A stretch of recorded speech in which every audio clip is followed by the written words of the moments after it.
Hey K-popers, and welcome back to Hallyu. It's been a wild 7 days in K-pop. 2NE1 has reunited on stage and performed together. Epex Re-Record their new comeback due to backlash from their lyrics. Former BAP member Himchan admits to all the charges against him, and we have a ton of new music from 17, Dreamcatcher, and more.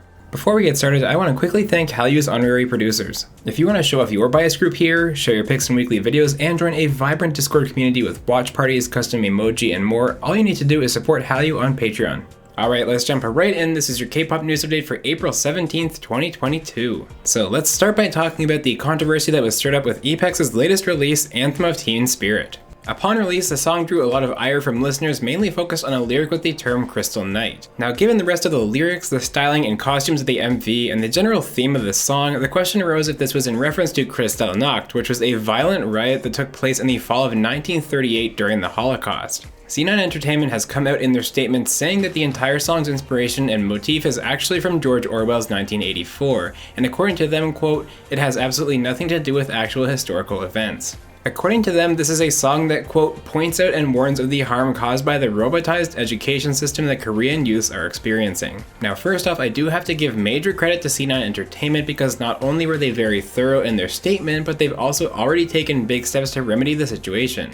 They've already re-recorded the song with several new lyrics, and they're quickly re-registering them with various music services around the world. However, one thing I do feel obligated to point out, having said all that, is that it is odd that C9 Entertainment put such a heavy focus on saying that the song was inspired by 1984, because if you know 1984, you probably know what it's inspired by, which is Nazi Germany. So the original question still kinda stands. But truthfully, any work that pushes the boundaries or makes a bold statement will draw ire like this, and I think the entire world is also hyper vigilant about wartime atrocities right now too. Now with that said, let's get to a jam-packed week of great new music. First up, we have the Howon University girl group Azer with a vastly improved budget for their comeback, Trouble.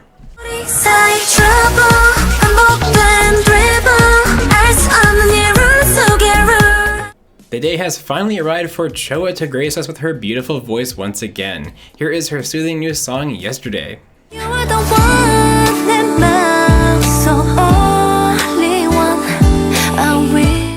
Now, as I mentioned, Epex are back with a hardcore beat in Anthem of Teen Spirit. Click, click, like boom. I see them burning raw. Crystal is coming. Onyu is exploring a bizarro world in his new comeback, Dice.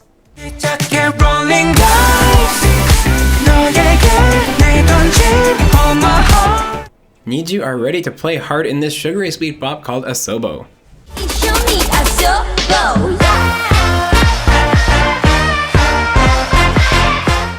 Bio just wants to be loved in his latest release. This is Love Me.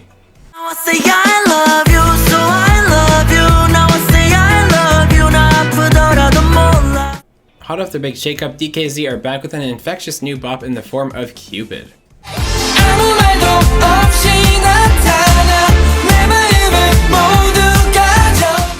Dreamcatcher are trying to save their world in this post-apocalyptic MV for Maison. Send my home in the jungle. Send my home in the polar. Maison. Jessie is back and sticking to her strong image in Zoom.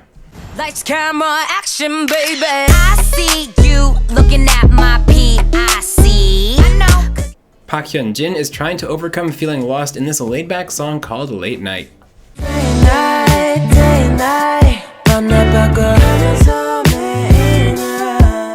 Ha Sung-woon's La La Pop is as fun and sweet as its name suggests.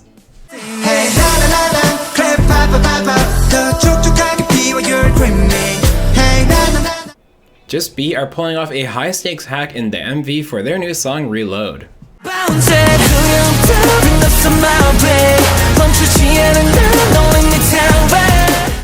NCT's Taeyong and Wonstein combined to make a wild MV for their collab Love Theory. I think I'm falling in you. They're playing slowly, like I'm more than Yezi is back to drop another piping hot rap track on us. Here is No Name.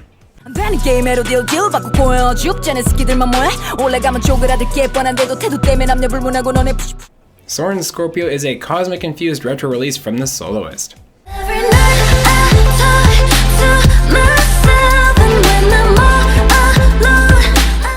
And last but not least, it is 17 with their all-English release, Darling. You know without you I'm so lonely. When you're not here now, one calling into your here again. As always, I want to know which song you really enjoyed this week. I'm going with Soarin' for my pick because this song reminds me so much of Tiffany Soul music and I absolutely love it. And with that, we'll get back to some upcoming comebacks in Comeback Watch, starting with ONEUS. RBW has confirmed that ONEUS are prepping a new album that is due out in May. The Seraphim's debut details have been confirmed. We can expect a May 2nd debut for the girl group, and they will have the luxury of a full-on in-person audience for their debut showcase. KARD has confirmed they're returning with a comeback soon now that JSEF is back from the military with the other 3 members. And alongside that comeback, the group will also be touring in South America in July. After a mysterious teaser played at their concert, Big Hit Music has confirmed that BTS is coming back with a new album on June 10th. No other details are known yet, but the hype is already through the roof. And last up, GFriend's Yerin will be making a solo debut. She's planning on releasing her debut in May. And now let's get back to the news, starting with Source Music. The label has been fined 3 million Korean won by the Personal Information Protection Commission. This breach of personal information comes from a story we talked about a long time ago, right after GFriend disbanded, when they used questionnaires to give refunds for GFriend's fan club, which led to 22 fans having their personal information leaked. Oh, and can I just say that fine is only $2,438 US. All this does is teach labels that ignoring fan security is just a tiny little fine if they get caught. 88 Rising's Head in the Clouds Forever Said took place last night at Coachella and it was star-studded. Performers included CL, Jackson Wang, and Baby among others. Who else, you might ask? Well, how about 2NE1? Yes, 2NE1 is back. I was shocked last night when I saw the news, but yes, the legendary YG girl group reunited on stage at Coachella, and there was only one song you know they had to perform.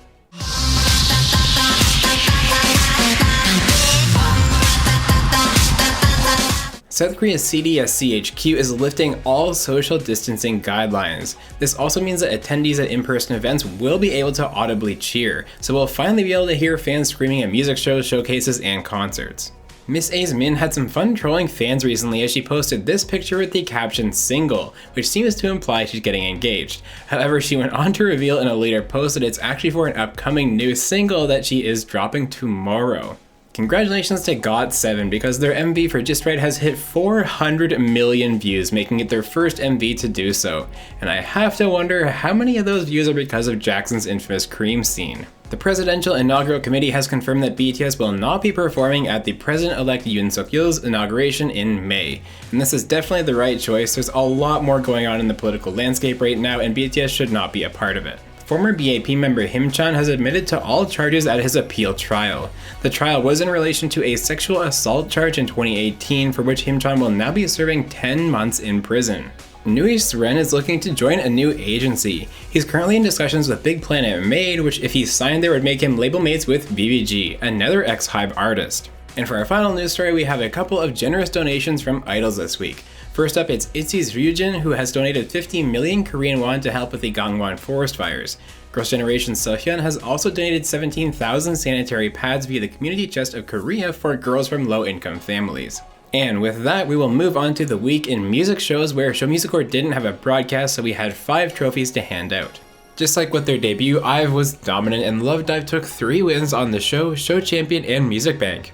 But it was Big Bang taking their first win for their comeback Still Life on M Countdown. This win comes 5,717 days after their debut on August 19th, 2006. Absolutely incredible. Oh, and they would follow it up with another win on Inkigayo as well. Who do you think will be next week's big winner? Let me know in the comments down below. Alright K-popers, you're now officially caught up on everything that's going on in the K-pop world. Let me know how you feel about the week's news and the new music that we got in the comments below. As always, thank you so much for watching and I will see you again soon for our next deep dive.